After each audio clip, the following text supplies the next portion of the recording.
Hi, welcome back guys. This is your friend, the What If guy, back with another fanfiction. This is the first part of What If Issei Ruled from the Shadows. Now before starting, please give this video a like and subscribe to the channel if you want more videos like this. Now let's get into the fanfic. A long time ago, there was a being with the ability to face up to being able to face the most powerful creatures that exist. This being is someone who has even caused fear in the biblical God. This being was someone who was feared by many people who knew him. This being was responsible for dictating the fate of many people. Thanks to his legendary power, there were those few who admired him. However, most feared him because of his power. And then the years went by quickly. The being became more and more feared as time progressed. What most people didn't know was that this being once lived among humans. His name as a human was Issei. He adopted the appearance of a young teenager with brown hair and eyes. However, several things led him to become what he was today. Someone who dictated the fate of others of his race. Someone totally unshakable. Someone with legendary power. And so, he was finally isolated. No one wanted to get close to a creature with the ability to completely destroy them. The being lived isolated in a mansion in a place that was only known by very few people. He just accepted all that and stayed in his castle. More years passed, and the being remained in its castle. They say he never left that place. However, at a certain time, this being learned that there would be a war between the three main factions. Angels, fallen angels and demons. Honestly, he didn't care about any of this. However, there was something he did not accept at all. And that was the fact that innocent people were involved in mindless killings. The being greatly admired humans, and his people protected them most of the time. So, the being did something considered unheard of by many. He left his castle. He went straight to the place where the factional war was taking place. When he got there, he witnessed the ridiculous slaughter. He really wanted to do something, but that wasn't his job. He would only interfere if it was absolutely necessary. He had the power to interfere, but it would cost him a lot. So who knows how long he would sleep if he ended up getting into a full-scale fight like the one he was involved in the past. There was no way he could predict this time. So he just watched everything. However, something caught the being's attention. A silver-haired woman in an outfit that resembled a servant. She seemed to be running away from some demons. He remembered that there are demons that are part of the ancient faction of demons. He found this strange. Hadn't they already lost the war against the new demons? Seeing that the woman was in danger, the being saved her. After that, she decided to pledge allegiance to her savior. She realized he wasn't one to talk much. So, as time passed, living in the mansion, now with a new person who acted as his servant, he lived as before. He didn't say much. After some time, a man with long blonde hair seemed to have invaded his castle. Initially his servant was hostile towards him, but his master just raised a hand to her. Afterwards, some of his people came to the castle claiming that a human had entered the castle, but the being just said that he was another servant of his, surprising the man himself and his guards. After that, the man began to do the same for his maidservant. She took care of cleaning the castle, while he did the food and teas. Over time, the being gained 2 people living with him. In one day, the being had completely disappeared from the map. He disappeared without leaving any traces. It was like he never existed. Only a very few people knew about him, and some even started looking for him. Some after his legendary power, while others just wanted him back. After all, he had a great duty. As time passed, months passed quickly, and then years, then centuries passed. Everyone had already given up on finding this being again. Many believed that he had died for good, while others still thought he would return someday. However, no one else was looking for him. Except for 2 people. These people were his 2 servants. Graia, the woman with silver hair and red eyes. And Frankenstein, the man with long blonde hair and green eyes. These 2 were the only ones who never gave up looking for their master. After a while, Frankenstein decided to settle down in a Japanese town. As for Graia, she traveled the world continuously, non-stop. She always spent about 6 months to 1 year in one country and went to others. However, many years have passed. and it was inevitable that she would end up returning to another country where she had already been. For times. She had already passed and returned to all countries, staying about 1 year 4 times.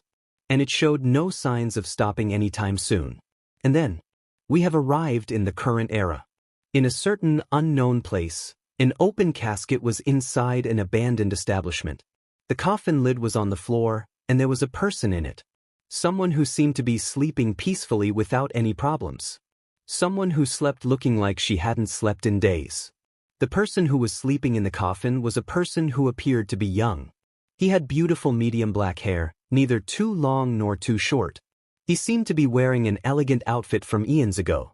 A detail was that in his left ear, there was a kind of earring with a silver chain. The chain was not very long, and at the end of it, there was what appeared to be a completely silver cross, but it seemed to be something unique. The young man was sleeping peacefully. Until suddenly, his eyes quickly opened, revealing a bright blood red. He glowed like he was filled with power. One thing was certain. The supernatural would totally change with the presence of this being. Epic battles awaited him. In the end, the noblesse had returned. In an unknown place, a young man with black hair and red eyes was drinking his tea as usual. Little finger raised as he calmly brought the cup to his mouth. He was sitting in an armchair in what appeared to be a mansion. The place was huge.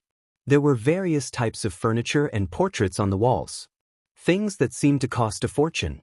Next to him, there was a person with blonde hair and green eyes. He wore a butler's outfit. Not far away, there was a woman in maid's clothes who was tidying up some furniture. She did everything with extreme efficiency and speed. It was as if she had been used to doing these things for many years. The woman took care of the house and even made dinner sometimes. Frankenstein was the person closest to him for the teas. He had to be around when he wanted some. "How's the taste, master?" asked the blonde-haired man. He was referring to the tea his master was drinking. "Amazing as always, Frankenstein." Triplets. In an underworld location, we see a large castle. Inside that castle, in a certain room, there was a man who looked to be in his 20s. He is handsome in appearance, has long crimson-red hair, wears a purple and gray tunic with gold trimmings, and underneath a white and gray suit with a purple sash. His name is Serzex Lucifer, Demon King. His real name is Serzex Gremory. He was the heir of the Gremory clan, but when the former Mao died in the last Great War, he was chosen as one of the 4 demon kings and took the name Lucifer and became the new, Crimson Mao, Serzex Lucifer, and his younger sister Rias Gremory became the new heiress of Clan Gremory. Next to him was a woman in a white maid's outfit with black accents. She was very pretty, with golden hair and green eyes. That person was his wife, Lafia Lucifuge. She was also the queen of her nobility, holding the title of strongest queen in the underworld. Serzex had both hands clasped close to his head and sighed a little. He was going over some paperwork those old sheets keep sending him. What set him off most was the fact of the marriage contract between Riser Phoenix and his beautiful sister Rias Gremory. He's a little siscon, don't blame him.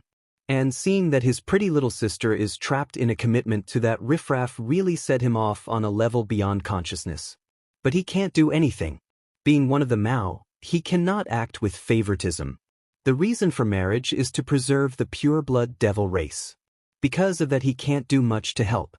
The only way your sister can get out of this marriage is in a raiding game. However, this is still something very difficult to happen. That's because Riser already has a full nobility, while his sister doesn't even have half a right. All she owned was a knight, a rook, and a queen. She also had a bishop. However, the bishop was unstable. He was also a mutated piece, something quite rare to have in a nobility. However, due to some problems, it would not be useful in any raiding game as it is. In fact, he probably won't even participate when it happens. He needed a guarantee. Someone with the ability to get her sister out of this marriage. He knows she doesn't like Riser. He has a nobility only of girls who are part of his harem. In fact, her own sister is part of her. However, this is due to some circumstances.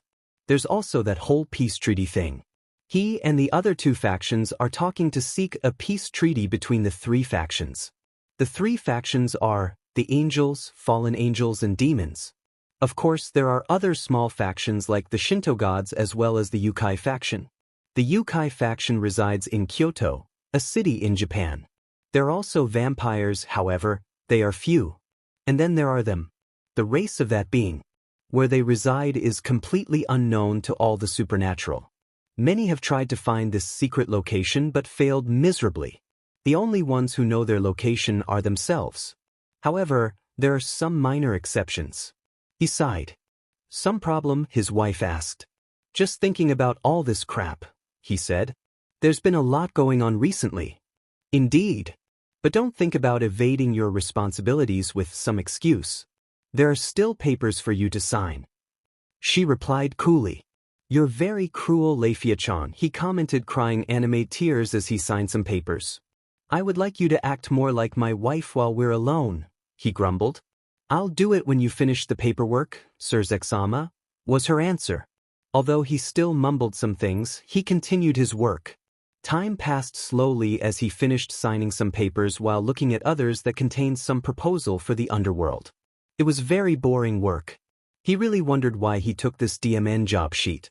A lot of outsiders might think it's cool because he's a Mao, but only those on the inside know that this job is case. As he signed the last few papers, he couldn't help but think of something. Even though he knew it would likely bring some sadness to his wife, he still wanted to know. So he still asked. Still no news from her? Things got a little silent. It stayed like that for about 3 minutes. He sweated thinking he had said too much, however. She soon answered his question in a rather sad voice. No. She still seems to be looking for him. I'd really like her to visit the Underworld a few times. She stopped doing that a while ago. He sighed. Yes, there were exceptions who knew the place where that being was. One of them was his wife's twin sister, Graia Lucifuge. She was his servant. He really was someone very important to her. He can't help but comment with some sadness.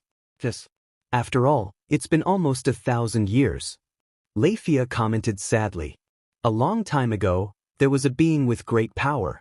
Many feared him for his power, but there were those who missed him. This person saved his wife's sister and she became his servant. However, when he disappeared out of nowhere, several people started searching to find him. Some had different motives, like wanting to make use of their legendary power. Surzek just laughed at these idiot people. Do they really think they could use their power? However, there were those who sought him out because of his duty, which is still something he does not know very well. He even started a search to find him due to the fact that his wife's sister was very shaken by his disappearance. However, the years quickly passed and soon turned into centuries. He couldn't keep prioritizing his quest due to the fact that he was one of the Mao. He must prioritize the Underworld. So, as the years passed, everyone gave up looking for him. There were even some saying that he had already died. Soon everyone stopped looking for him. All but 2 people. One of them was his wife's sister. She started a search to find him in every country. She would usually go to one country and stay there for 6 months to a year before going to another country. She still came to the Underworld sometimes to talk to her sister. However, with the years passing by, soon she had already passed through all the countries that exist on Earth. However, she didn't give up. She continued searching without stopping, returning to the old countries she had already passed. She did it like 5 times. Then, when least expected, she stopped visiting the Underworld. It had been about 130 years since his wife had seen her sister. The second person was a blonde-haired man named Frankenstein. In fact, Surzek didn't know much about this person. He didn't even know what his race really was. Surzek gave a little shudder just remembering that crazy man. He was a mystery to many people. However, even he decided to take a break. He ended up settling in the city of Ku.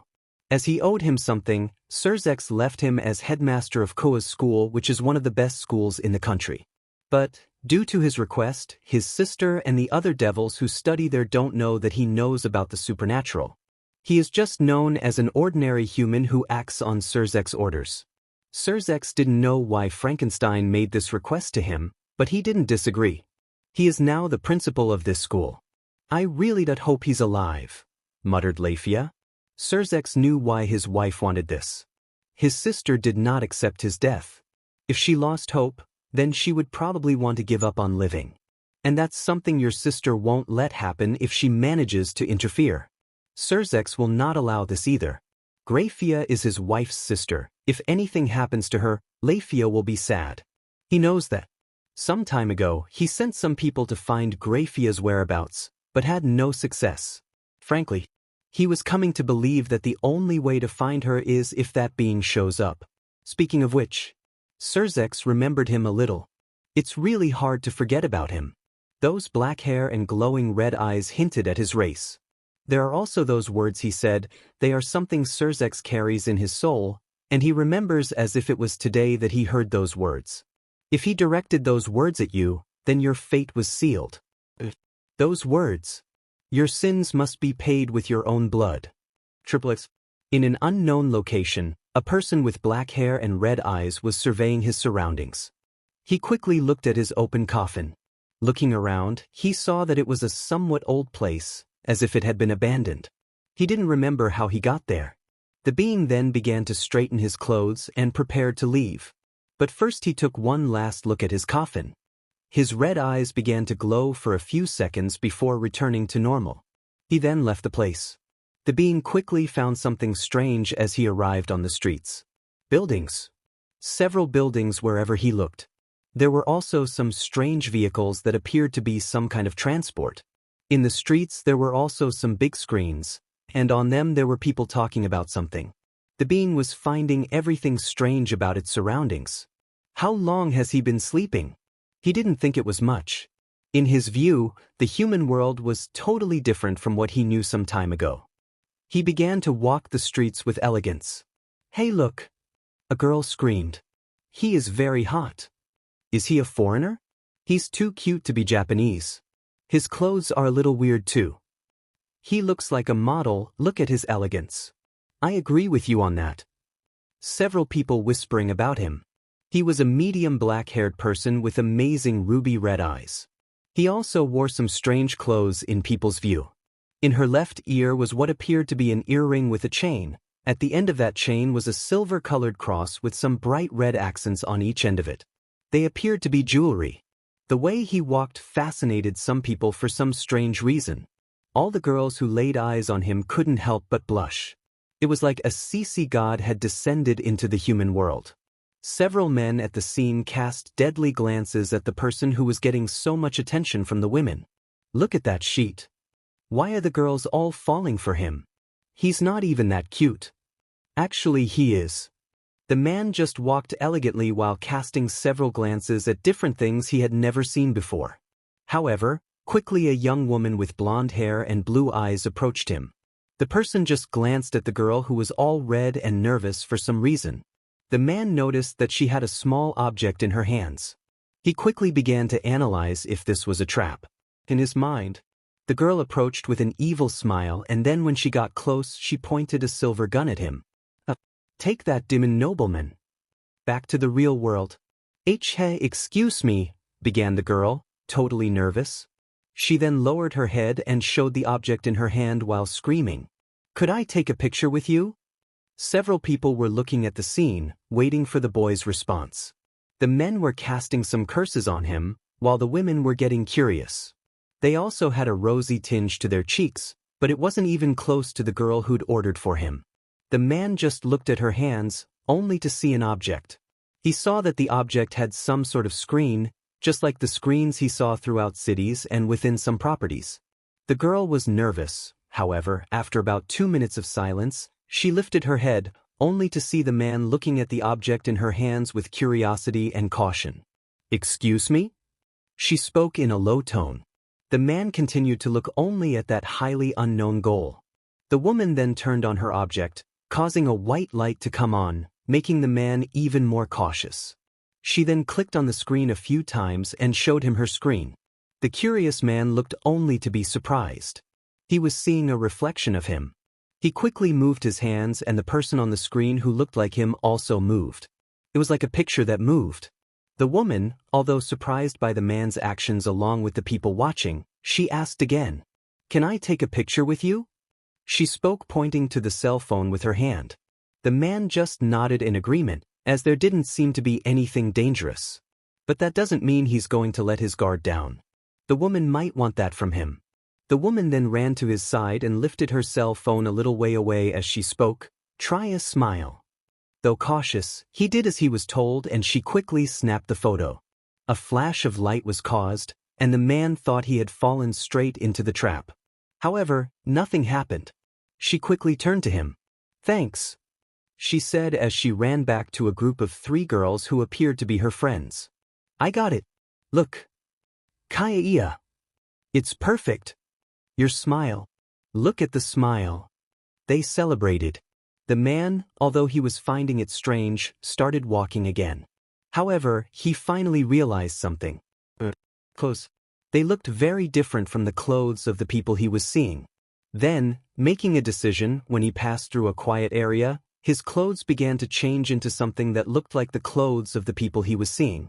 He basically copied this outfit from a man he had seen some time ago. His old suit was basically swapped for what he assumed was from this current era. The suit was black. So he continued to walk. But people still didn't stop looking at him. The women still looked at him with rosy faces and the men with eyes that wanted to kill him. He assumed that his appearance must be unusual in this place. Again, when he passed a place where there was no one, his appearance began to change. Her black hair changed to brown and her red eyes changed to a golden brown color. It had been a long time since he wore his human appearance. Her cross-shaped earring was also gone. He had it camouflaged. Whenever he got into his human appearance, he was gone. In fact, it brought a small smile that he kept on for a long time. A smile that the girls saw and kept screaming, "Ka," nonstop. He didn't understand the concept of that word, but he might worry about it later. Now he had something more important to deal with. He was lost. He had no idea where or what age he was. However, he quickly felt a familiar energy. An energy he hadn't felt for a long time. This again brought a smile to his face. He quickly started walking towards that energy. He noticed that the looks he was getting had diminished a lot, but he was still getting some of the girls. As he got close to the familiar energy, he noticed several teenagers heading towards the same spot as he. However, they all wore the same outfit that was different from what he was wearing now. He then crept over a wall and quickly changed his clothes to those of the teenagers. He didn't understand why they were going there, but he didn't care. He would find out as soon as he talked to him. Then, picking up his pace, he started walking again. He noticed something else. Most of the people walking to where he was going were women. He noticed that the female-to-male ratio was at least 8 to it was pretty easy to deduce that. When walking a little more, he came across some kind of castle, quite large. It was painted white and still has some bricks between some parts of it. The castle also had several different windows. He saw that all the people were gathering in this place. As he got closer, he noticed that there were several girls and very few men. He wondered why that was. When he got near the entrance, he saw 2 boys saying some things that made the women look at him with disgust. Near the entrance, he saw a bespectacled young woman with a slender figure, short black hair and violet eyes. Beside her was a young woman also wearing glasses with long straight black hair that reached her knees, with parted bangs and differently colored eyes, with a violet left eye and a light brown right eye. He was curious about the different colors of her eyes. It was the first he had seen anything like that. However, there was something else he noticed about these 2 girls. Devils. Both were demons. This brought up some doubts for him. Why were the demons here? He could feel more demons inside this castle. Moving closer, the girls noticed the boy. With Sona and Tsubaki, they both saw a boy approaching them. He had brown hair and golden brown eyes. They were curious about him. For them, he walked in an elegant way and gave off a strong vibe for some reason. They quickly got on guard with it. When he got to them, Sona went to him. "Are you a student here?" she asked cautiously, though she hid it. The man just looked at her and then turned to the other woman who made her roll her eyes. Her cheeks were pink. The man then turned back to Sona who was just looking at him. Nobody said anything for about 2 minutes. Sona was starting to lose patience. Tsubaki noticed this, but couldn't do anything. She was getting fed up with this silence herself. She just wanted someone to say something soon. "Will not you say anything?" He remained silent. She quickly began to think he might be deaf and mentally berated herself for it. However, he pointed to the school with his right hand. This left her a little confused. Was he implying that he was a student? However, this person in front of her was very suspicious. She couldn't feel any aura emanating from him. And no matter what race you are, the person always exudes an aura, even if it's very small. And then the bell indicating that class had started rang. Several girls muttered about the boy talking to the student council president. Sighing, Sona made a decision. Come on, she gestured him to follow her. She quickly looked back and saw that he had started to walk with her. Sona quickly sent a signal to Tsubaki saying she would be late for class. She just nodded in agreement. Sona then proceeded to guide this student through the hallways. She didn't have a lot of time to deal with all this. So her fate was just one. The director's office. Triplets. Frankenstein quickly sighed. He was in an office and had several papers on his desk. He really started to wonder if the decision he made was the right one. He really wanted to be in her shoes right now. This school, or rather this town. Its entire territory of the devil. However, he felt energy from Fallen not far away. He wondered what they would want in this place. Of course, they are not here with permission, meaning it could all end up causing war depending on their goals. Normally, since he's residing in this city, he should let you know. But he won't. The reason is simple. This city is the territory of Clan Gremory and Citri. That is, whether or not something happens to the city, the responsibility is entirely theirs. Normally this place was the territory of the Shinto gods. However, that Tomato Head had negotiated with them to make this city their territory. The reason was very simple. It was to train the heiresses to take care of a place, since when they become the leaders of their homes, they will gain an entire territory to themselves. So, they were sent to take care of this town to gain experience on how to take care of a territory. Now, whether or not they were going to do it right was to be seen before long. He would just watch everything. Also, there is the fact that the heiresses and their nobility are not aware that he knows about the supernatural. This was a request he made to Tomato Head personally. But Frankenstein sensed he was curious about the request. He didn't say anything. Frankenstein was grateful for that. He really was fed up with people wanting to meddle in his life non-stop. That DMN woman is no longer enough. It had been a long time since he had heard from her. Probably nothing new yet. He quickly righted his glasses. He sighed at that. He really hoped his master was okay wherever he was. Just as he thought that, a knock on his office door is heard. Director? He heard Sona's voice. He quickly straightened up and arranged the papers, then said, "You may come in." As soon as I said that, the door opened, revealing Sona. However, she was not alone. She was with another student. He had brown hair and golden brown eyes. She made some big impression. The reason he quickly packed his things before allowing them in was because of this girl. Sona Shirtorai, or rather Sona Citri. At least she had the intelligence and caution to change her last name to someone else. Coming back to the subject, the fact that he packed his things is because this woman is a pain in the butt. She actually seems to have some kind of psychopathy in appointments and work. To what do I owe the pleasure of your visit, student council president? He asked with a smile, though he could guess why. She just pointed her hand at the boy beside her who was silent. I'll leave it to you, now if you'll excuse me, I have to go to class. She said as she left the room without explaining anything. DMN brat. He then looked at the brown-haired boy before speaking. So what's the reason you want to see me? He asked as he straightened the papers off his desk, putting them away. The boy just remained silent. He was about to speak again when the boy quickly opened his mouth. Frankenstein, he said, causing the man to freeze quickly. The man, after returning to normal, quickly raised his head. The boy with brown hair and eyes disappeared completely. The person in front of her was a new boy. He had beautifully styled black hair, bright red eyes, and of course we can't forget his earring with a chain with a cross at the end of it.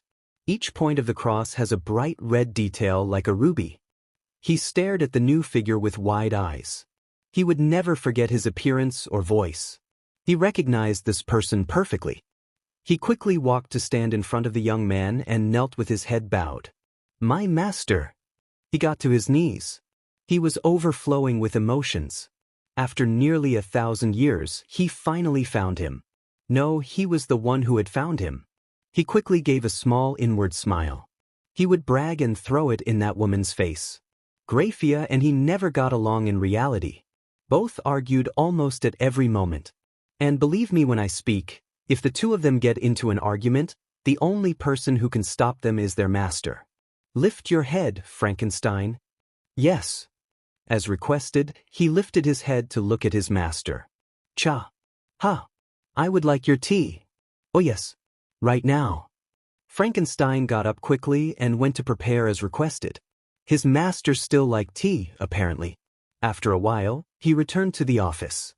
He saw that his master was sitting on the couch he had in his office. Here, he said, handing him a cup. Her master took her. He quickly lifted his little finger and held the cup with extreme elegance. He then started to have some tea. Frankenstein just watched. After a while, he finally spoke again. What is this place, Frankenstein? He asked as he took a sip of tea. Frankenstein still has a good ability to make them. Thinking he was talking about where they are, he replied. This is a school, my master. What is a school? He assumed that he would have to explain several things to his master when they returned home. So he started to explain what he wanted to know for now. It's a place where people learn school subjects. School subjects are essential in our times. I see demons too. I feel a lot of them. Frankenstein was silent for a while before answering. Actually, this is devil territory. Devil's territory? He repeated. Yes. Since when do demons rule in the human world? He asked. Frankenstein felt a twinge of uncertainty and a little anger in his words. It was understandable. He admired humans a lot, so he won't allow any harm to any of them if he's around. Actually, there are many things to explain. Have you noticed different things in the world? Actually, yes. I saw several castles as I walked around the city. There were also some places where they had giant screens that showed people on it talking about something. There was even a human who asked me to take a picture with her. At first I was cautious about that. However, after seeing that it was nothing dangerous, I did it. She then showed a kind of device that was able to take a snapshot without having to draw. Looks like Frankenstein would have a lot more work than he thought. He would have to teach his master many things about the modern world. The device you saw was a cell phone, master. Cell phone? Yes, it is a technological device. The first ones came around the year of humanity. Over time has evolved a lot in their technologies, which included the cell phone. Previously they were only used to make phone calls that allow you to talk with people from great distances, including other countries. Now with today's cell phones, it's possible to take pictures, watch videos and surf the internet. Consuming the last drops of his tea, he placed the cup on a glass table near the sofa. He turned to Frankenstein and asked, Internet? What is this? Basically, it's a place where you can get any kind of information right away, without having to spend hours, days, or weeks looking. That was interesting. Get information on the spot? Humans really evolved. Humans really are awesome, aren't they? He cannot fail to comment. Frankenstein caught his smile as he said those words. Indeed, he also commented with a small smile. I will teach you all this when we get back. He added. Right? He agreed. Back to the subject, what are the demons doing here? And why is this their territory? Frankenstein prepared to explain. It would be a bit complex and long. In the past, this place belonged to the Shinto gods. However, a deal between them and the demons was made. More precisely, a deal the tomato head made, he commented. Surzex. He hadn't talked to the man much, but he was a humble and nice person among demons. Once he realized he was the one who made the deal, he relaxed. Frankenstein realized this. After all, the tomato head was not someone who liked conflict, and he avoided it whenever possible. He continued his explanation. This agreement was made to train and make the heiresses of the Graia and ZdaTTy clans gain experience in the care of a territory, for when they become leaders of their families. Note that your sister is also in this school. She also has hair like that. Why do you call them tomato hair or head? It's just my friendly nickname for them. Don't mind that. Seeing that his master was silent, he continued talking. His sister's name is Rias Gremory. That girl who brought you is Sona Citri, heiress to the Citri clan. Only she changed her last name to Shurtorai as a precaution. Intelligent. He nodded in agreement with that. Even though it is difficult or unlikely for any human to gain this knowledge, caution is never too much. And he fully supports it. Looks like the Citri had an amazing daughter. In short, this is their territory, but its least. Their obligation is to protect this town. He concluded. This explanation made him calmer. But he quickly asked something. If this is really the devil's territory, why are there fallen angels in it? Frankenstein quickly narrowed his eyes at that. Of course his master would notice the presence of the Dmed crows. I honestly don't know. But it can't be a good thing. It's the heiress's job to take care of it after all. This is their turf. He just kept thinking before asking an important question. Where is Graia? Frankenstein just was silent on that. He wondered whether he should really tell the whole truth or not. Sighing, he decides to tell the whole truth. After you disappeared, many people started looking for you. However, the years passed and, soon after, the centuries passed. We were both the only ones who kept looking for you. I decided to settle in this city to get to know the places more calmly, he began. His master was paying attention to him. As for Graia, she started looking in every country. She stayed in one country for about 6 months to 1 year. She went through all the countries at some point, but she didn't stop. So she went back to the countries she'd been through before and continued like that. She's probably in some country now. He just went silent after hearing all this. He worried them too much. Did she really do all this just to get clues to find him? He looked up after having been thinking for about 5 minutes. Is there a way to contact her? She and I haven't talked in a long time, but I think so. She can't have changed her number. Do you still fight with each other? Frankenstein quickly felt sweat trickle down his face. He and his demon mouth. See, of course not, huh? It's just that as she's traveling to several countries, we decided to talk only if we had any news from you, huh? He commented quickly. I see. Try contacting her. Right now. He quickly mentally thanked him for working. He picked up his phone and started dialing Graia's number. He gave his master a smile and waited for her to answer. He waited. Why the F is this speech not answering? Right at this important moment. His master was just looking at him. He didn't know how these calls were supposed to work, but apparently they took a long time. Triplets.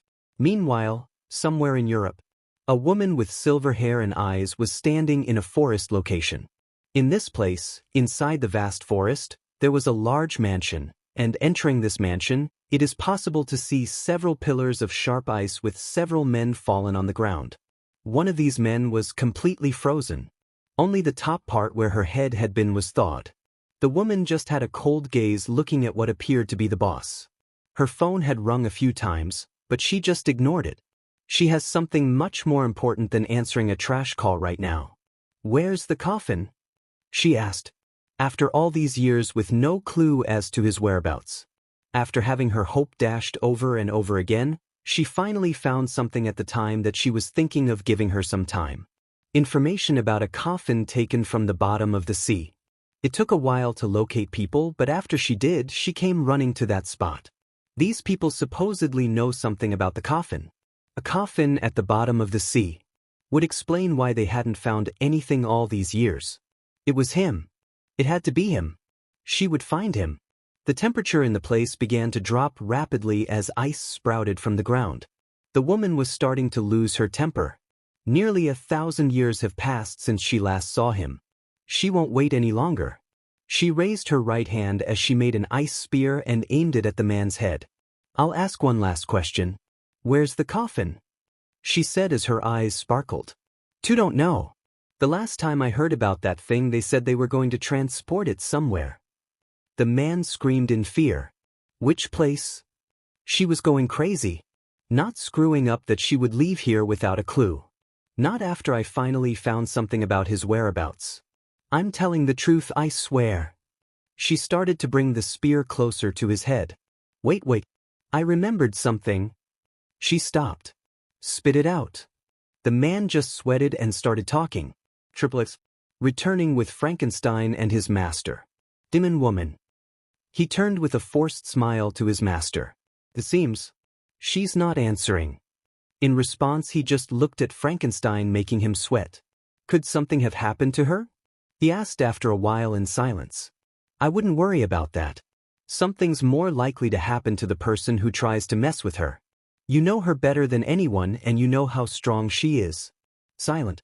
Besides, she's continued training since her disappearance. He was happy that she had trained. No matter how strong a person is, there will still be those who can do you harm. He is living proof of that. I really am a horrible master, am I not? He commented after a while. He said, making Frankenstein's eyes widen. What? Don't say that, my lord, you are an amazing master. He said quickly.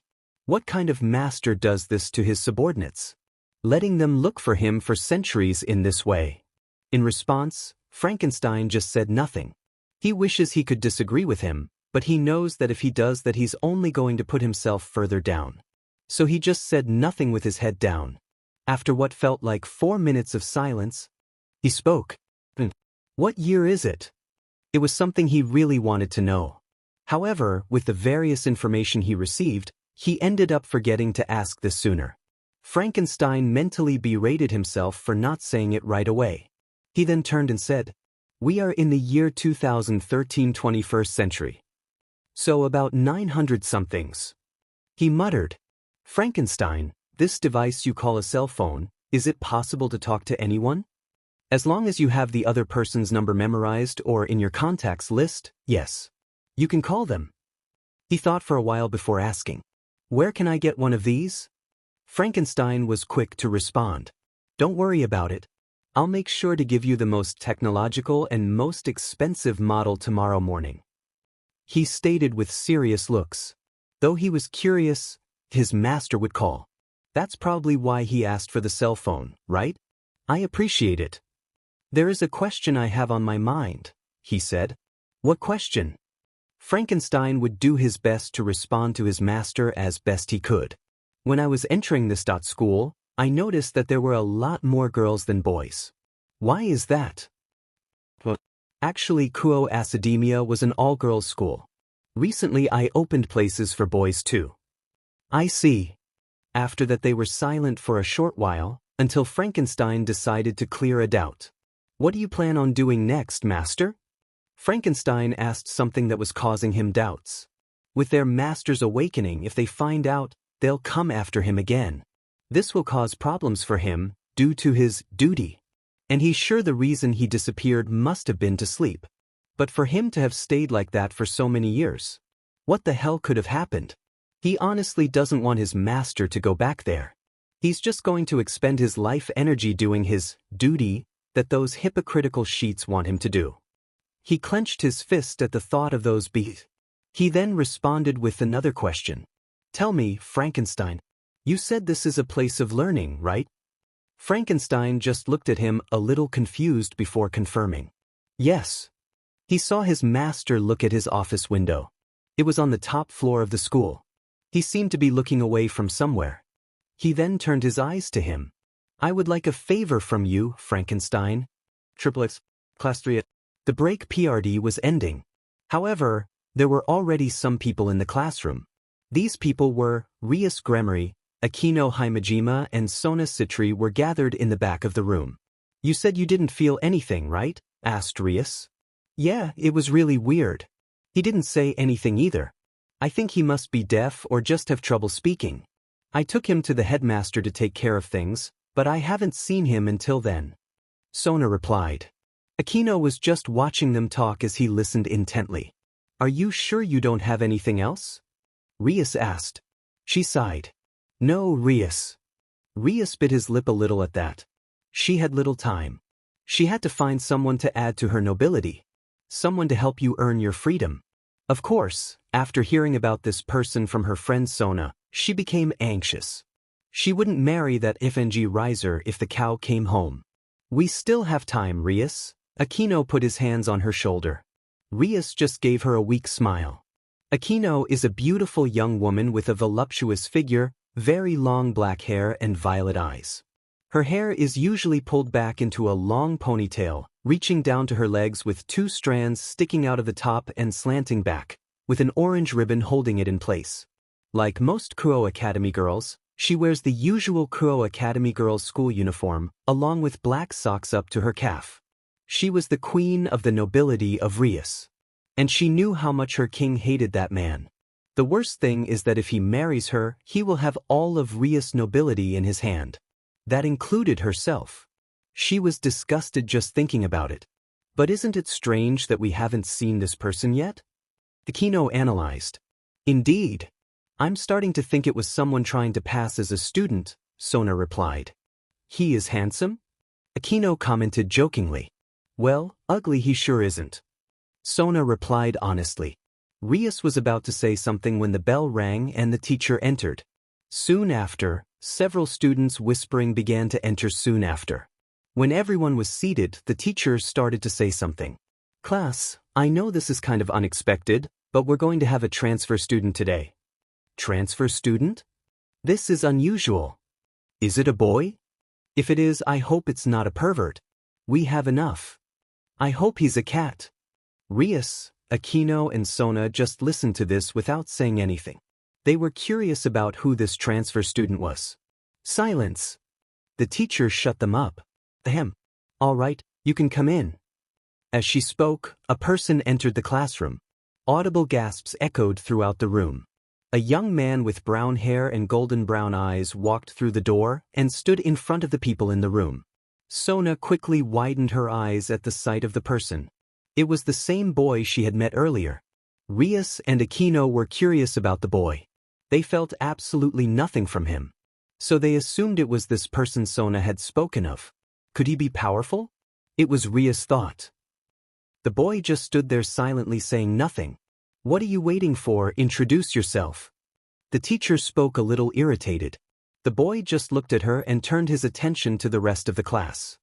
He started to open his mouth to just close it again. This caused confusion for some people. However, he was thinking. It had been a long time since he wore that look, had it? Perhaps. He could. Why not? He cracked a smile. At that moment all the girls in the room blushed to see such a beautiful and genuine smile as that one. Rias, Aquino, not even Sona or even the teacher escaped blushing at that smile. Then he opened his mouth and said in a smooth, elegant voice. A voice that brought an inexplicable calm to everyone in that classroom. He introduced himself. Hayudu Issei. Just as it started, it ended with an unwavering smile. Using a name he hasn't used in thousands of years. A name that has been lost over time. To be able to live like a human again after such a long time. At that moment, it was as if something new had emerged. One thing was certain. Not only the supernatural world, but also the human world would enter a new phase. The presence of this being would shake both worlds. Whether it's for better or worse. This was yet to be seen. In an unknown location in a castle in the dining room, 3 people were seen around a table. A silver-haired woman was sitting at one end of the table with a plate of food, while a man with black hair and red eyes was sitting at the other end with the same plate of food. A blonde-haired man was seen standing. Rizel-sama, how is the food? The silver-haired woman in maid's clothes asked. Delicious as always, Graia, the black-haired, red-eyed man replied with a smile. You flatter me, Rizel-sama. Sorry to interrupt, but could I ask where my portion of food is? The blonde-haired man commented with his eyes closed in irritation. Unfortunately, I only had enough to make 1 serving for me and Rizel-sama, the woman replied. Don't tell lies. The blonde-haired man shouted. You clearly did this on purpose. It's not even 3 days since I stocked the ingredients. He pointed an accusatory finger at her. Oh, then I'm afraid you put it somewhere and didn't warn me, because I only found enough ingredients for 2 dishes, she spoke up. The blonde-haired man looked at the woman with great irritation while she only showed a small smile. To him it was obvious that she did this on purpose. Now he still didn't know why. What had he done to irritate the woman in such a way? You can have my plate, Frankenstein, his master's voice brought him back. What? Graia exclaimed. No, you don't have to do that, master, I'm not that hungry, Frankenstein quickly refused. Yes, like he said, don't mind him, Graia quickly agreed. Frankenstein cast a deadly glare at her, to which she returned the same way, casting a deadly glare at him. What did I say before about you two fighting? Rizel interjected. The two quickly stopped as they answered together, fighting is not good. Exactly, he nodded in satisfaction. You can have my portion, Frankenstein. But Frankenstein was about to reject again, when Graia quickly realized something and flashed a smile. He's right, Frankenstein. Friends, fighting is not a good thing, she replied with a smile, causing him to be suspicious. Rizel-sama himself is offering his dish, the least you should do is accept his kindness. Okay, now that was suspicious. What was this evil woman planning? And since he is doing that, she stood up and started walking towards her master while carrying her chair and her plate in different hands. It is my duty to share my plate with him, she finished as she sat down next to him. Frankenstein finally realized what she was doing. Are you sure about this, Graia? I don't want to dash. His master couldn't finish when she interrupted him. No problem, Rizel-sama. I'm not that hungry. You can have Rizel-sama's plate, Frankenstein. She finished with a victorious smile. This med woman. Frankenstein had no choice but to eat his master's portion while he and Graia shared a plate. Graia had the audacity to look at him from time to time, flashing him a smile as Frankenstein ate his master's portion alone. Graia had won this battle. Hey, do you have a girlfriend? Are you some kind of model? What did you do before you came here? You're not a pervert, right? Questions like this were asked by the girls to Issei, who was sitting in his chair in the classroom. He was in complete silence.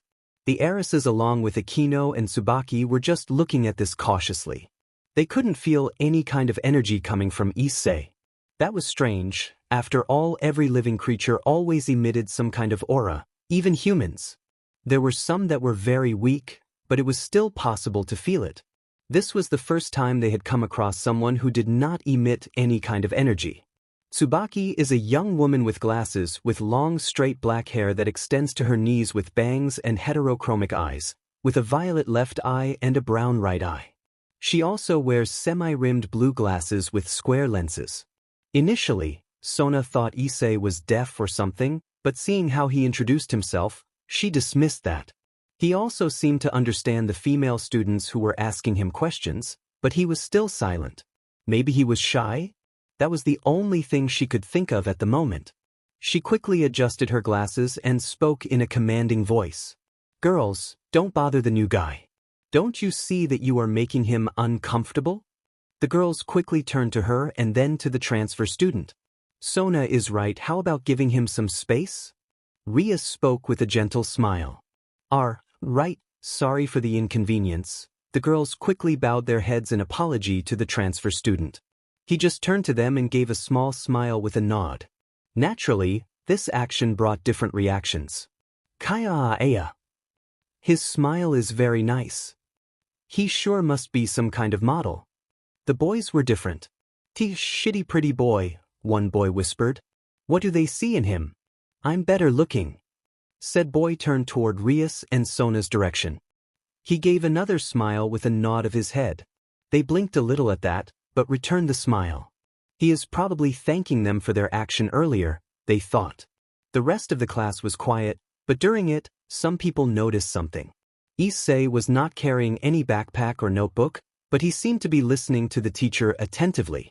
Nobody questioned this in class. After all, it would be impolite. Could he also have forgotten his materials because it was the first day of class? Sona left him to talk to the director, and shortly after it was announced that a transfer student would be in their class. She didn't receive any advance notice about this either. Normally, when there is a transfer student, the student council president would take care of it, but since she didn't know about it, there was only one answer to this. He was transferred at short notice. She began to wonder about this. Maybe he knew the school director? Or had the director forgotten to tell her? She made a mental note to ask him about this later. The class remained silent until the end of the class. Issei had not said a word since she had introduced herself. As everyone was getting ready to leave, Rias, Sona, Akino and Tsubaki approached Issei. "Excuse me, Hyun," Sona began, making him turn toward her. "There are a few things that need to be taken care of, since I haven't received any news of a transfer student, and I'm usually the one who takes care of that. Could you accompany us to the student council room to discuss some things?" Issei pondered that question. Frankenstein had told him not to tell about who the two of them were. Apparently, in the devil's eyes, Frankenstein was just a normal human who knew nothing about the concept of the supernatural. Well, they were right in a certain part, but if there was one thing Frankenstein was not, it would be to be a normal human. That concept did not apply to someone like him. He also needed to get in touch with Graia as soon as possible. Because of him, she had been through a lot of tricky situations. He would probably get beaten up as soon as she saw him, for the fact that he had kept her waiting for so long. He also didn't know much about the new technologies in the world. They had evolved a lot in the last 900 years, so he didn't know how he would act if he saw something normal to them, but it would be something totally new to him. However, Frankenstein just said not to reveal that it was the two of them. If the worst-case scenario happened, he could just say he knew about supernatural without revealing his true identity, and he hoped they would accept that. He nodded his head in agreement. They looked at each other for a short time. It seemed that they needed to get used to this, since it was probably something they would see frequently. The 5 people began to walk. When they reached the corridors, several female students commented on the 4 most popular girls hanging out with the transfer student. They also heard the male students throwing curses at him, but there were 2 who stood out in this. "What the F dash? Those effing pretty boys. Kiba wasn't enough? Now there's another cursing plague that's come to take our girls away," said a boy with glasses. "These sons of beaches are multiplying. I hope those biestas die," exclaimed another boy who was standing next to the one with glasses. He was bald. "Please just ignore this," Sona said with a sigh. "Those 2 are known as Koa's perverted duo. They usually spy on the girls in the kendo club and end up catching them. They give me a lot of trouble. I find it remarkable that they have the courage to show their desires so openly like that," Rias commented. "You say that because you are a nudist," Sona commented dryly. "I'm not a nudist," Rias shouted, only to quickly shut her mouth. She looked to the side and saw all the students looking at them. Rias blushed a little as she turned around and whispered, "I'm not a nudist. What's wrong with sleeping naked? I can't sleep any other way. I wonder. Please don't talk about such things so openly like that," Tsubaki whispered, speaking for the first time in a long time. She had her face lowered, but it was possible to see that she was blushing a little. "Fufufu, you're quite shy, aren't you? Our little friend here doesn't seem to be shaken by it," Akino commented. The girls quickly turned to Issei. They saw that he was walking normally, but if they looked closer, they would see a small pink tinge on his cheeks, but it disappeared quickly. After walking for a short time, they finally arrived at the student council room. Sona opened the door, revealing that there was no one there but them. They entered quickly, and Issei began to look at the things around him with curiosity. There was a desk of the same type that Frankenstein had in his office. There were 2 medium-sized couches. He also noticed that in one space there was one of those screens that he had noticed in some places on the street while walking.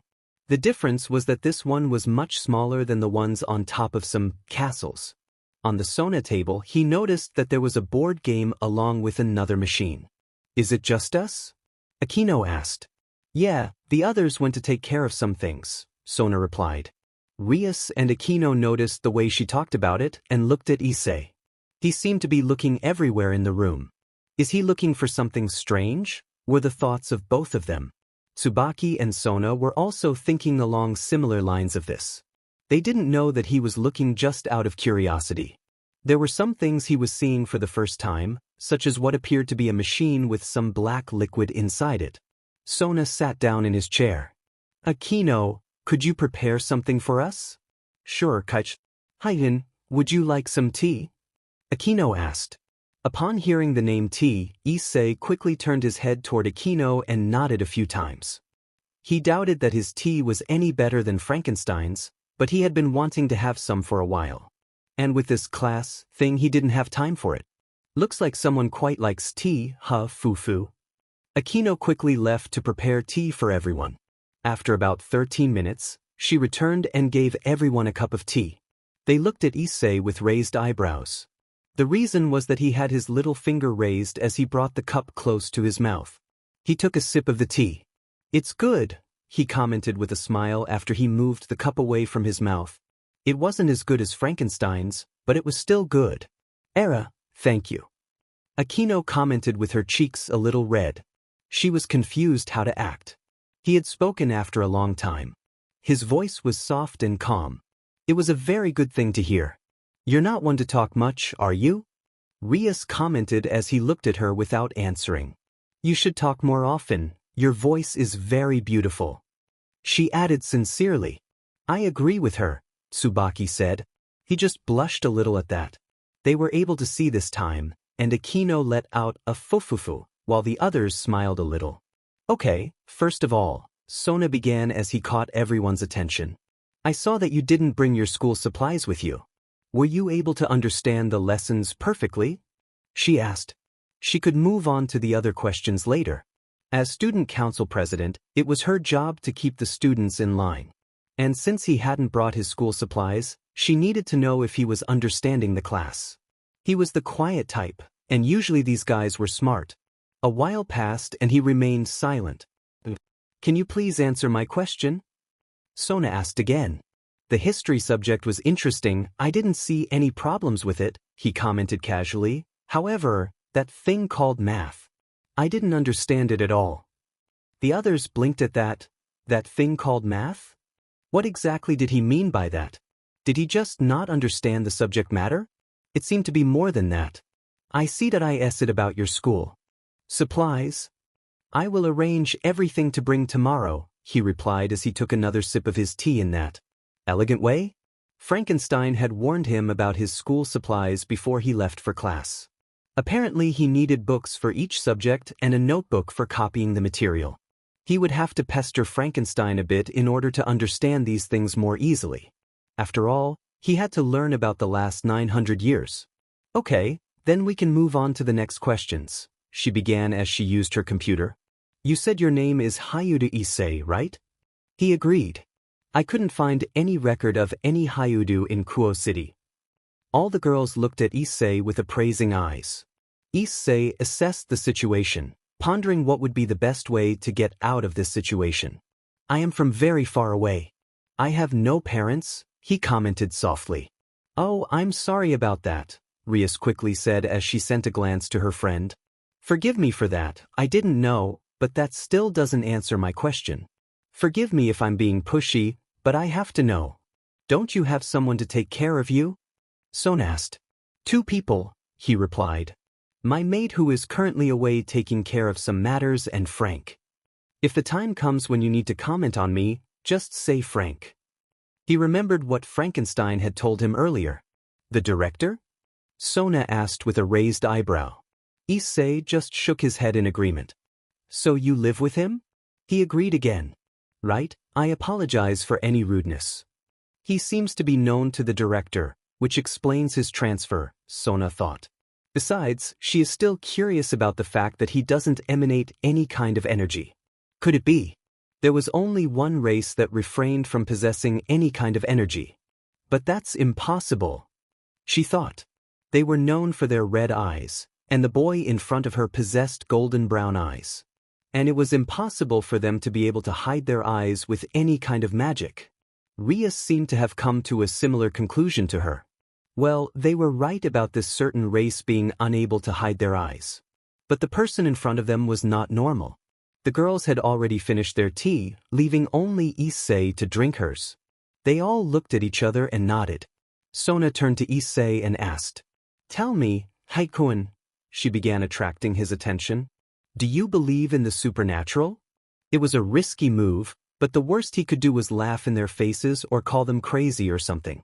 And she also had a feeling about him. She didn't know what it was, but she was confident that he was no mere human. She didn't know where all the confidence she had about that came from, but she didn't care, and kept looking at him along with all the other girls, waiting for his answer patiently. Issei took the last sip of his tea with his little finger raised. As soon as he finished, he took a cloth from his pocket, confused devils, and then he wiped it gently over his mouth, and as soon as he was done he put the cloth away again. He looked at the girls, pondering his question. Frankenstein just said that he shouldn't reveal his true identity to them. But he didn't say anything about Issei lying about not knowing about the supernatural. If he denied it, it would only look more suspicious in their eyes. After all, he knew that they could not sense his energy. He put the cup beside a small table next to the sofa. He looked at them again and said, "I know you're all devils." This caused a different variety of reactions. Rias, Akino, and Tsubaki looked quite surprised, while Sona's eyes were narrowed at him. That means that the director, Frank is just a normal human, Issei added, interrupting Sona. He almost said Frankenstein. He didn't know why Frankenstein told Issei not to mention his full name, but there must have been some good reason. "I see," Sona muttered as he looked at the four girls. Rias seemed to be a little excited, and Sona knew why, but she had to remove another doubt. She looked at Issei with serious eyes as she emanated some of her demonic aura. "I have to ask, what are you, and what are you planning in our territory?" Frankenstein was in his office tidying up paperwork when he quickly felt a surge of demonic energy. He narrowed his eyes at this, but quickly returned to his work. Issei just looked at her without saying anything. Sona blinked, along with the other girls. She upped her energy a little to show how serious she was, and also to try to intimidate Issei a little, to make him answer her questions as sincerely as possible. She didn't expect him to be totally fine. "Well," he began, "I'm afraid I can't say what I am exactly, but I'm no threat. The reason I'm here. I just wanted to try to be a student." "Huh." Tsubaki's confused voice could be heard. The others seemed to be similar to her, confused. He said he wasn't a threat, and they seemed to believe him a little. But the fact that he did not answer what it is, was certainly something to think about. Just the fact that he said that, meant that he wasn't exactly a human. Sona would normally push this a bit, but she thought about it some more and decided to go against it. They had just met, so she might have her answer eventually. "Did you really come here just for that?" She asked again to confirm. "Yes," he stated. "Also, I would like to thank you." They blinked. "Thank you?" Akino asked, confused. The other three were also confused about this. "Yes, thank you for protecting the humans of this city. I haven't been able to do that for a long time," he commented softly. From that moment on, the heads of all of them analyzing his words. Sona quickly pondered the way he said it. "The humans of this city." From the way he said it, then it was safe to say that he was not a human. But if that was the case, what could he be? Also, the way he spoke, "from this city," could it mean that this was not the first time he had been here? "What do you mean you haven't been able to do that for a long time?" Tsubaki asked the first question. "Oh, it's nothing," he answered evasively. Sona was about to insist when Rias decided to speak up. "Hey, how do you feel about being part of my peerage?" she asked excitedly. Sona gave a scolding look to her friend, who just ignored it and kept looking at Issei, waiting for her answer. "Peerage?" He tilted his head. "Oh, you don't know what it is?" Rias asked for confirmation. He shook his head. Rias quickly thought of how to explain it simply. She quickly spotted the chessboard on Sona's desk. She quickly picked it up while saying, "Lend me some," not expecting Sona's response. "Do you know chess?" she asked as Sona handed her the pieces with an annoyed face. Issei wasn't sure he knew that chess. He knows the board game, but has it been given a new name over the years? Noticing his lack of response, she decided to give him a basic explanation.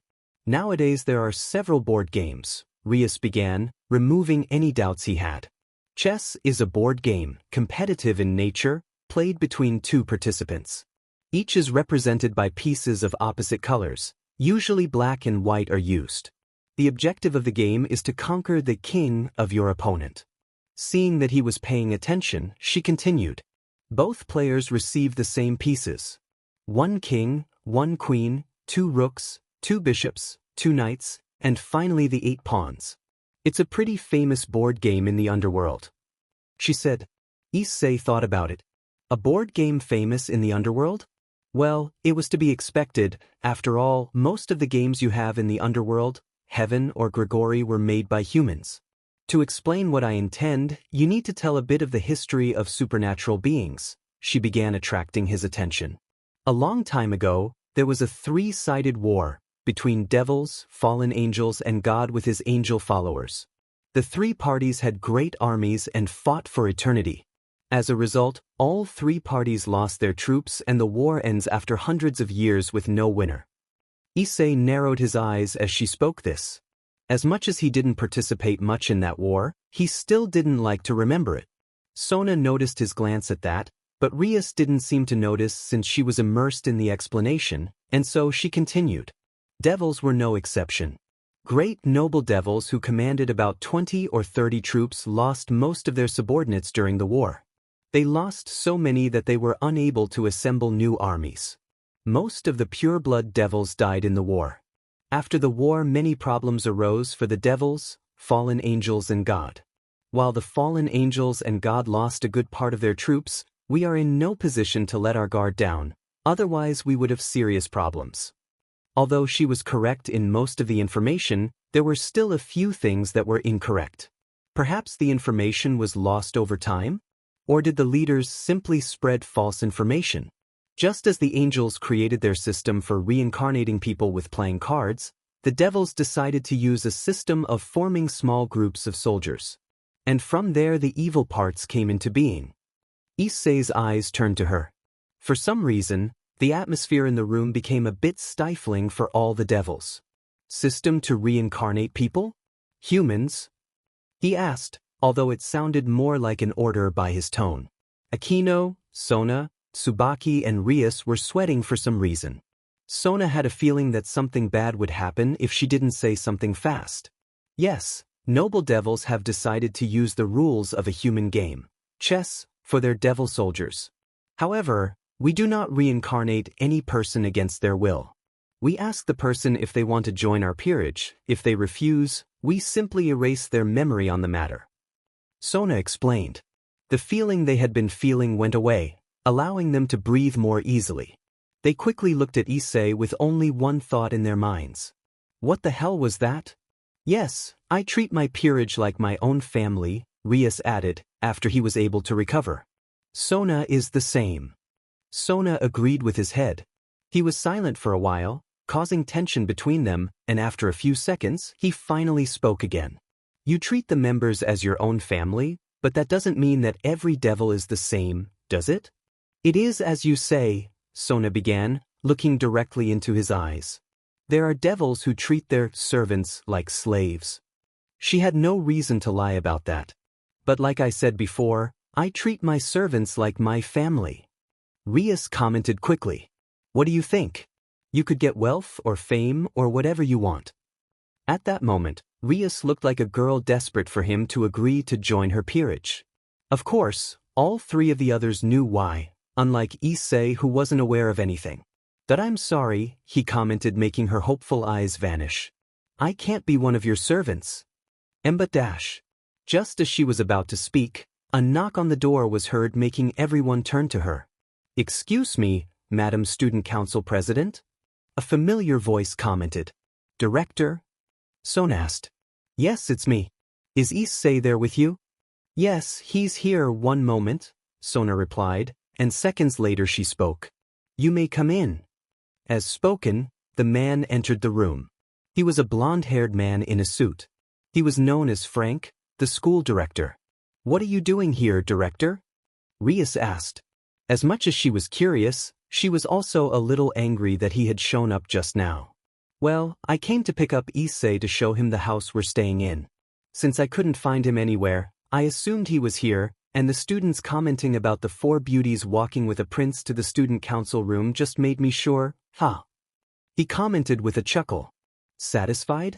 Era, is he really going to stay with you, Director? Akino asked.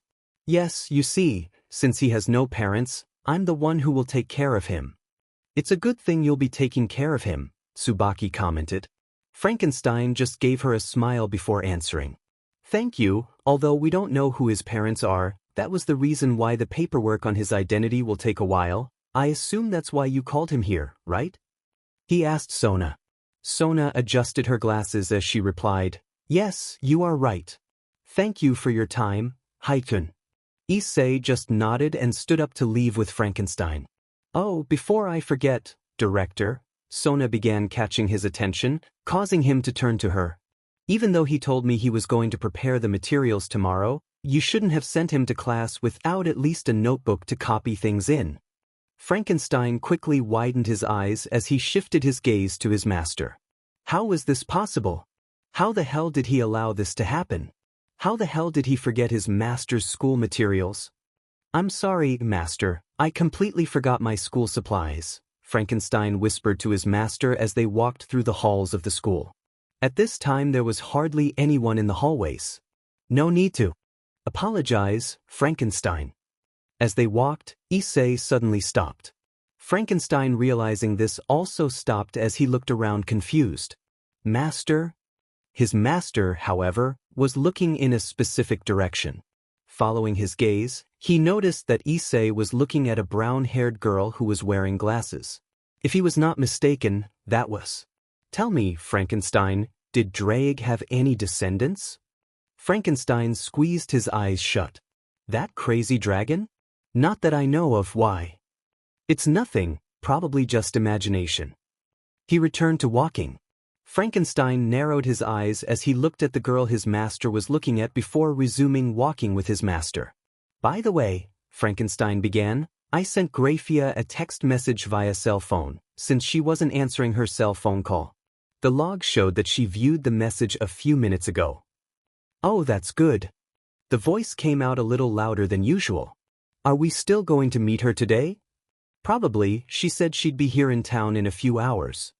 Other than that, she also made something very clear that Frankenstein didn't mention to his master. In the message it was clearly written, if you are kidding me about this, prepare to have all your favorite goals destroyed. Just remembering that message, Frankenstein had a frown on his face. Nobody would touch his collection. They left for the place where Frankenstein lived. Triplets.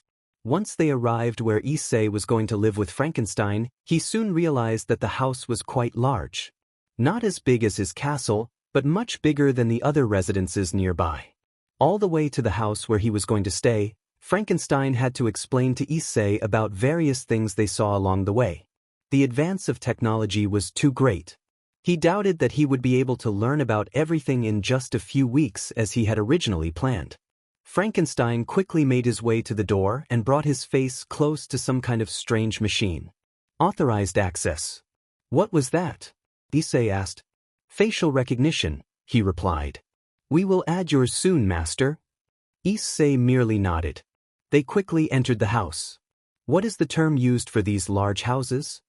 The correct term would be mansion, Master. I see. Issei began to look around the house. No matter where he looked, there were machines that he had never seen before. They were in what appeared to be the living room. A large glass table was in the center of the room, and surrounding it were several white armchairs with gold details. I see that your taste in decoration remains the same. It's hard to change my taste in decoration, he replied with a smile. Could you prepare me some tea? Of course, Master. Wait a minute. Frankenstein left for a moment to prepare the tea. It didn't take long for him to return with the tea for his master. Issei quickly noticed the different cup. It was one of his favorites. He should take greater care. Ah yes, I forgot to ask. What did you talk to the heiresses about? Frankenstein asked as he passed the cup to his master. Well, he took the cup and replied. They doubted me, so I let them know that I knew about the supernatural, but I didn't say anything too much. Issei took a sip of his tea. So they know you are not normal. Yes, but I think Sona was suspicious about me being a vampire or not. Well, that's to be expected. Normal vampires cannot hide their red eyes, but you are not just a normal vampire, Frankenstein commented. Actually, Sona was too smart to take this on quickly, but it seemed she lacked more confidence in her instincts. Frankenstein, was the truth about the war that happened thousands of years ago lost, or did the higher-ups tell lies? Some of the information Surzek's sister talked about was uncertain. Well, I really don't know much about that. But if I had to bet, I'd say the culprits are those dead old men on the Devil's Council. Frankenstein replied with a hint of irritation. He really didn't like the leaders of the Devil's Council very much. He himself wondered why the Tomato Head didn't disband them while it was still possible. Because of his hesitation, those dead old men had gotten a greater decision-making power than those of the Four Mouths. I see. Surzek's sister has asked me to join her peerage, he commented casually. What? Frankenstein exclaimed. That dead brat, how dare she? Am I supposed to take care of her? Maybe make a threat to the Tomato Head? Frankenstein, stop it, Issei sighed. But master, she dared to turn you into a servant, even if it was impossible, that action is still unforgivable. Calm down. I think there is a good reason for this. She seemed to be desperate for some reason. Could you possibly know why? Frankenstein, although still irritated, thought about his master's question. An answer appeared in his head. Well, because of the war, several pureblood devils died. I think those old sheets must be arranging marriages between pureblood devils so that they don't go into extinction. Arranged marriage? Issei frowned. Surzek would not allow that. Although Issei didn't talk to him much, he highly doubted that her brother would be in favor and allow it. It's not so simple, Frankenstein commented. Those old guys on the Devil's Council have gained a lot of decision-making power as the years have gone by. Even someone like the Tomato Head, who is one of the Four Mouths, can't just call off the engagement by will. Frankenstein noticed that his master was quieter than usual, but he knew that his master was not liking this one bit. Besides, he continued, if she really is that desperate, her engagement partner must be a despicable person, and I can only think of the youngest male child in that flaming bird family. Who dash, Issei couldn't finish when a white magic circle appeared in the middle of the room. It didn't take long for a beautiful woman with silver hair to appear from it. Oh, it looks like she has arrived dash. Frankenstein couldn't finish speaking when the woman grabbed his shirt with both hands with considerable force. Where is he? She asked quickly. Were you kidding me? Calm down, crazy woman. Frankenstein said quickly. Are you blind by any chance? Calming down a bit, she quickly turned toward where a young man with brown hair and brown eyes was sitting with a cup. The young man quickly stood up, and it didn't take long for a red aura to appear over him, and seconds later, his brown hair was replaced by a strong black while his eyes changed from brown to a blood red. In his left ear, an earring with a cross-shaped chain appeared. The cross was silver with some red details at each end, looking like jewelry. The woman was paralyzed. You could see tears forming in her eyes. It was him. He was finally back. Hello, Graia dash. The man couldn't finish answering when a fist struck his face with abnormal speed, throwing him a few feet onto a second glass table, which was smaller than the main one.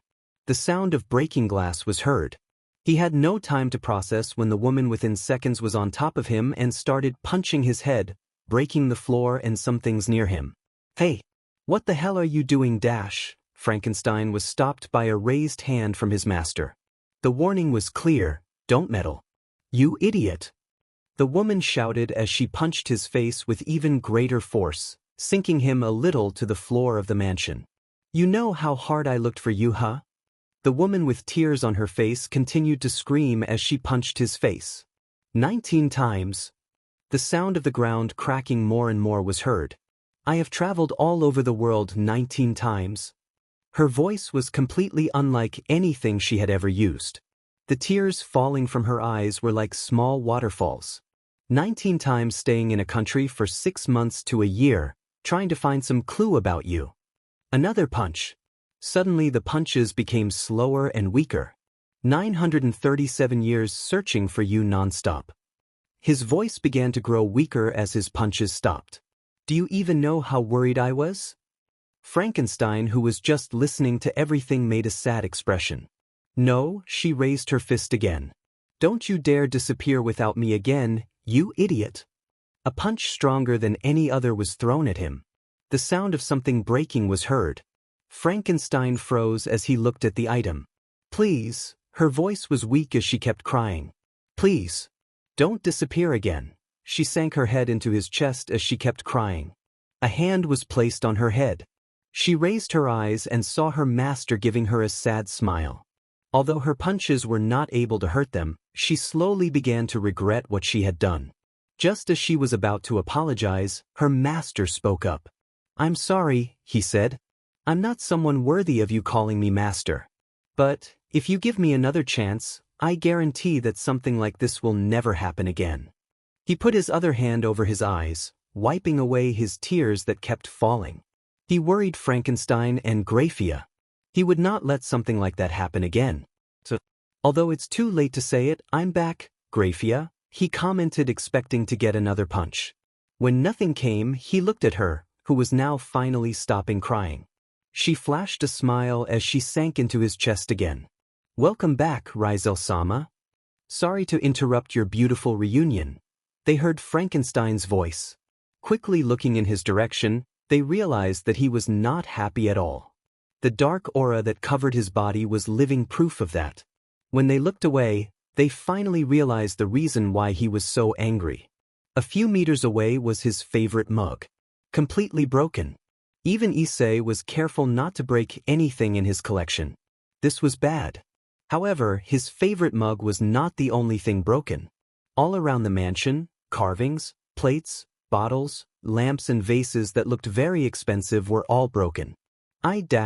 Graia was about to apologize when Frankenstein's voice interrupted her, in a tone very different from anything he had ever used, as he looked directly at Graia. You're the one who's going to clean up all this mess, you slut.